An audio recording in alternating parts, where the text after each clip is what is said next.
Now, I don't think that I was by any of you when you were born. But I know what happened. Could be you don't remember, but I'll tell you.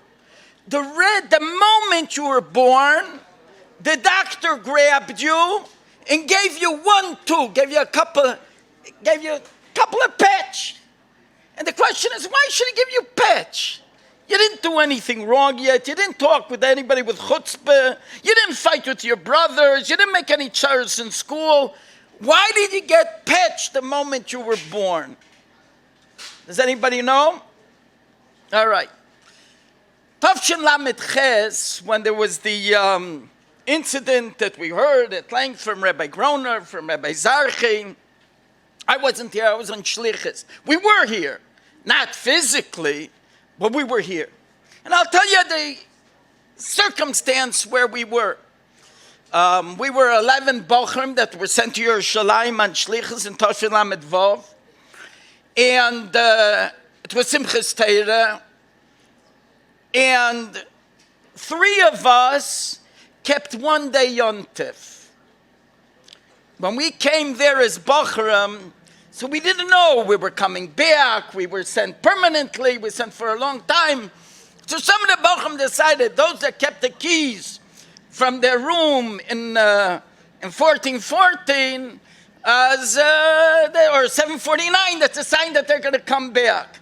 Those that gave back the key, that means that they're going to stay in Eretz Yisrael. And we had other different type of simanim. Any case, the bottom line is most of the Bochrim, we were all Bochrim then, kept 2 days Yontif. I, as well as another couple of Bochrim, kept 1 day Yontif. Any case, so what happened? It was, there is 7 hours ahead of what we have here in America, of the time in America. And by us it was already Simchas Torah. For us it was Simchas Torah and Shmini Atzeres together. For others it was Shmini Atzeres and Simchas Torah. And it was during the time for me of a Kofes Shniyas. What's a Kofes Shniyas? In Eretz Yisrael, Motzei Shmini Atzeres Simchas Torah, the Arizal said you have to make a Kofes. And for the other guys, for the other Bochrim, that they kept 2 days, for them it was Simchas Torah. So you can imagine after a whole day of Simchas Torah for some of us, and for them it was the middle of a Kofes, and we said a lot of L'chaim, not on soda and not on water, we said real L'chaim, said a lot of L'chaim. Any case, and while we were in the middle of saying L'chaim, all of a sudden, this is already at night, all of a sudden, Chanoich Glitzenstein, then it was ready for Chanoich Glitzenstein, he kept only 1 day. For him it was ready Motzi Yontif. All of a sudden he says that there's a phone call from New York and they want to talk to one of the Shluchim. Here, it was still Yontif. And he didn't know what it was. Was that a phone call, a military Yontif? Somebody's calling from New York? And they only want to talk to one of the Shluchim. Okay? For most of the Shluchim was still Yontif. For me it was already Motzi Yontif. Even though we were, said a lot of L'chaim. In any case, I went over to get the phone call. I don't remember who it was that called, who spoke on the phone. But he told us and that something happened over here. And that we have to immediately do that what we can. In any case, you know, Yain Chazok, Aval, Pachad, Mefigoy. This was mefig immediately, all the L'chaim that we have within us. And on the phone they told us over what happened. And we immediately stopped the Hakofis and stopped everything. And now there's a big problem. You have to have 9 of the Shluchim, for them it was still Yontif. For 8 of the Shluchim was still Yontif. So immediately we called together, I think it was Tuvia Bloy and Shiyuzevich, and there was somebody called Rav Eckstein from the Chevy Kedisha, that he was there. We made a Bezdin, and all the Shluchim were Mater Nedorim, they were Mater Neder, And they decided that from then on, they're going to only keep one day. And we immediately called taxis. And we took the taxis and we went, the first place we went to the Kaisel. And this was already in the middle of the night. It was the middle of the night. It seems because during Yontif, Kenayach Lichtenstein didn't answer the phone. Only after Yontif and Eretz Yisrael did he answer the phone, did we find that something happened. Any case, we sit over there, and the person who spoke on the phone told us we have to keep it a secret and not tell anybody.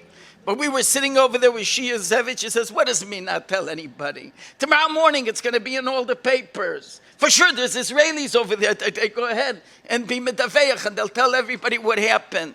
Says there's no secrets. We have to go ahead and do everything we can in order to work that the Rebbe should have refuah shleima. Any case, we took the taxis, we went to the Kaisel. After the Kaisel, we went to Kever Rachel.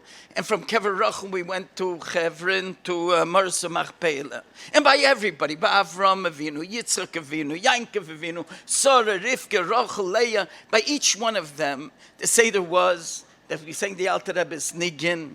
We said a Perik Tilim. We made a mishber. There was a Beryl Shur all of his shalom, that he was the spokesperson, and he spoke to each one of the Ovis, each one of the Imos, begged, and you can imagine in the mood that there was by each and every one of us when we visited each and every one of these places. Afterwards, communication then wasn't what it was today. During the next few weeks, we tried to find out, like over here, every little bit of news, every single development, everything we tried to find out. And then came Rosh Chodesh Kislev. Rosh Chodesh Kislev, wow, we heard the news that the Rebbe came out of his room. The Rebbe came out of quarantine, right? That he had a chance to be unquarantined. Any case, we decided we have to make a farbrengen like Yerushalayim never saw. We have to make a farbrengen, and we made a farbrengen in the shul in Shikun Chabad, and there's a story down at the bottom of Shikun Chabad. I remember I was in charge in getting the fish together, putting up the fish. We decided we split up all the different jobs that everybody has to one thing to invite everybody, the other person to get the mashke, another one to get the. It was Yerushalayim 45 years ago. It was different than it was today. And I remember my job was to get the fish and to make sure that the fish was properly fried and this. And I even remember the type of fish, bacala we bought. And today I think there's problems with worms, but that's what we served all the people then. And it was a very special farbrengen. And I remember the mashke gegossen and this, how Michal Halpern was dancing, and around how Rav Hennig was dancing, the Sefer, and wow, get sich gekulit, and this. One thing I remember from the Farbrengen, aside from all of the Makev, is Rav Michal Halpern, the Rav in Givat Tzarfatit in Eretz Yisrael. He said something, says, at least this is what I remember, I think it was him that said it. He says, don't think that this is just a strange, a chance occurrence. But if you take a look at the dates, that the Rebbe was in prison, then they didn't know about quarantine. Quarantine is the new development. That the time that the Rebbe was in prison was the same time that the Alter Rebbe was in prison, same time that the Mittler Rebbe was in prison, and the same time that the Rebbe was in prison. But there's one big difference. The Alter Rebbe was in prison till when? Till Yutes Kislev. The Mittler Rebbe was in prison till when? Not till Yutes Kislev, but a little bit earlier. Till Yud Kislev. And the Rebbe, wow, till Rosh Chodesh Kislev. Rosh Chodesh Kislev, we know Rosh Chodesh. Why is this called a Rosh? The Rebbe explains at length, why is a Rosh? Rosh Hashanah, Rosh Chodesh, Rosh B'nai Yisrael, the Rosh of a person. Why is it called a Rosh? Because the Rosh isn't just another limb in the body. You have a hand, you have a foot, you have different limbs in the body. But they're very individual limbs. But you have one limb in the body that it's inclusive. What the hand does, what the foot does, what every aspect and part of the body does, depends on what? depends on the Rosh. Everything is included in the Rosh. So we understand that Rosh Chodesh Kislev, Chanukah, obviously, it all depends on what happened on Rosh Chodesh Kislev. Because like we heard before, Hayomim me'elu niskarim v'nasim, but it's even more than that. I think perhaps you're familiar, but Rabbi Mendel, I heard several times talk about what does it mean that something happens on a particular day. For example, we know when was the world created? Chov Hei Be'elul, the world was created. B'chov Hei Be'elul nivra olam. What happened b'chov Dalet Be'elul? How can you have a Chov Hei Be'elul if you don't have a Chov Dalet Be'elul? How can you have a 25th day of the month if you don't have a 24th day of the month? How does that work? So Rabbi Mendel explains, and it's in Chassidus in a couple of places, that what does it mean Chov Hei Be'elul? Chov Hei Be'elul isn't Chov Hei Be'el because Chov Dalet Be'el precedes it. For example, Rosh Hashanah Hayoim Haras Olam is when? The first day of Chodesh Shvi. How can you have a Chodesh Shvi if you don't have a Chodesh Shishi? If you don't have a Chodesh Chamishi? If you don't have a Chodesh Haravi? How can you possibly have such a date if you don't have the date before it? Because Chodesh Shvi isn't Chodesh Shvi because there's Chodesh Shishi or Chodesh Chamishi or Chodesh Haravi that precedes it. Chodesh Hashvi is because it's a month of Malchus. Malchus is 7. This is the essence of what Tishrei is all about. Chov Hei Be'elul isn't Chov Hei Be'elul because it's Chov Dalet Ve'elul preceded it, but that is the essence of that particular day. In each one of the days when a particular something happened unique in the Jewish people to the Jewish world, it's not because of what happened is what makes the day the day. It's because that's the essence of the day. How do we say Sha'asan Nisim Laviseinu Bayamim Eim Bizman Ahu? Is that what we say? No, that's not what we say. We say Sha'asan Nisim Laviseinu Bayamim Eim Bizman Hazeh, because right now is the day. So first we have to understand that Rosh Chodesh Kislev we celebrate not what happened 42 years ago, but we got to make sure that Rosh Chodesh Kislev is our Rosh Chodesh Kislev today. Today is Rosh Chodesh Kislev. Today, the same energies, the same revelations that took place 42 years ago take place today as well. The same kaiches, the same uniqueness of the day that enabled this unique event to take place 42 years ago, takes place today as well. Well, what takes place during the month of Kislev? Very briefly, perhaps one of the ideas of that was mentioned here a little bit. We know that Chodesh Kislev is which mazel? Somebody knows the mazel or the essence of the month of Kislev?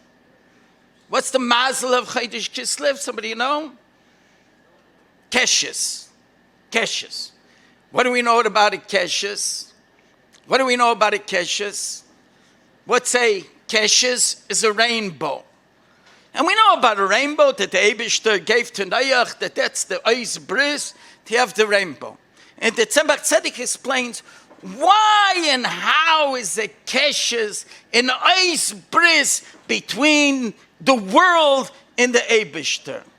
We know that a Keshes is just some sort of a manifestation that takes place when it's cloudy and the sun shines and it hits the little droplets that are in the cloud, and then the light that there is in the cloud, the droplets that there is in the cloud diffract the light that comes from the sun, and all of a sudden you see this wonderful rainbow. How in the world is a rainbow, which is some sort of natural event, how is there an Eis Bris between the world and the Eibishter? So the Tzemach Tzedek explains, what's unique about this rainbow? We know when it's a very clear day and the sun is shining, what do you see? You see only the clear light. You only see the pure, clear white. And if it's very, very overclouded and it's opaque, the whole sky is opaque and the sun cannot shine through, what do you see? You see nothing. When do you get a rainbow? When is a rainbow formed? Do you know when a rainbow is formed? When there's an obstacle, when there's a challenge, and the sun shines, and the sun overcomes the challenge, and the sun breaks through the challenge. Then what happens? Wow, then the inner essence of the white light is revealed. When you overcome the challenge, when you have a difficulty, when there's a problem, and you overcome the problem, well, then the pnimius is revealed. Then the beauty of the rainbow is all of a sudden revealed. That's the secret of Chodesh Cheshvan. Of Chodesh Kislev. That's the secret of Chodesh. Well, it's really, also the secret of Chodesh Cheshvan. Because we know, I think we mentioned it when we Farbrengs, when we spoke Shabbos, we know that the Rebbe tells us that the sea, the highest moment that we have in the month of Tishrei, what's the highest moment that we have in the month of Tishrei? After Akofis, after Rosh Hashanah, after Yom Kippur, after Asas Yemei Tshuva, after Sukkot, after Akofis. What do we do? How do we celebrate the month of Tishrei after that? Well, I'll tell you. We all sit in shul. Could be you don't remember because everybody probably was shikr then. But what do? We all sit in shul and we all yell together. Vayiyere, vayiboiker, yoim echad. Vayiyere, vayiboiker, yoim sheni.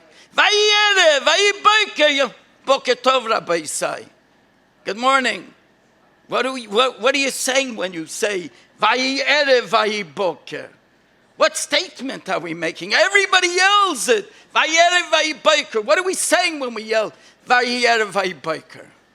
But the Rebbe explains to us, wow, such a difficult and deep concept. What does it mean, Vayiyere, vayiboker? You can't get to boker unless you have erev before it. You don't have an answer unless you have a question. You don't have a solution unless you have a problem. You don't become stronger unless you have a challenge. Necessity is the mother of all invention. If there's no pain, there is no gain. And that's how it is also in this world. We're not going to reach the month of Kislev unless we have the month of Cheshvan beforehand that gives us the darkness that enables us to reach the unique month of Kislev. In any case, l'chaim to everybody. We'll still continue to Farbrengen Mirz Hashem. I see people are a little bit restless. So we have to know that Rosh Chodesh Kislev, that's the key. That's the key. That's the secret to this very, very unique ability to reach the essence of what it's all about. And just one more, a little fact. I remember after the Rebbe didn't feel well, after this. So every day almost, Rebbe Zusha Velamovsky, the partisan, you have to realize, after Yontiv, so when the people came back that were over here, I remember Osher Solomon, Rabbi Zarchi said that there were just a few people left in shul. Everybody ran out. But he says, I stayed in. That's what Osher Solomon told me. And they said, I stayed in. And he stayed and hid and told us exactly what happened. Every single person that came then from America, we tried to glean a little bit more of what took place over here. Any case, Zusha Velamovsky would come every day to the shluchim, to us in Yerushalayim, and whenever he would sit with me, I know, he would say, okay, let's open a Tanakh. What can we understand over here? And every time we sat and we learned about the story about Chizkiyahu HaMelech, how he was sick, And after he was sick, how he became healthy for another 15 years. And the type of revelations and the change that he made in the world. Tell me, Donat Beersheva, there wasn't a Jew that didn't learn Torah. All of these tremendous things took place in those next 15 years. Whenever he would come, we would learn that Parsha Tanakh. It would give us strength and say, oh, be ready now for the secret inner revelations that they're going to be now from the unique job that the Rebbe will still continue to do. L'chaim, l'chaim. We should know to use out this very unique and special day. Try to reveal a little bit of what our essence is all about. And only as a result of this challenge can we reach another higher level. No, does anybody know why you got a couple of pets from the doctor the moment you were born? Anybody know the answer now? The answer is because that's the first lesson that we have in life. What happens when the doctor gives you those patches? All of a sudden, all of the systems and all the blockages that there are within the baby, within the newborn baby, all of a sudden open up and they all start working and the person can develop into blossom and become somebody else. That's the secret of Chodesh Kislev, of Rosh Chodesh Kislev, of this very unique day. L'chaim, l'chaim, Rabbi Yisai. L'chaim, l'chaim.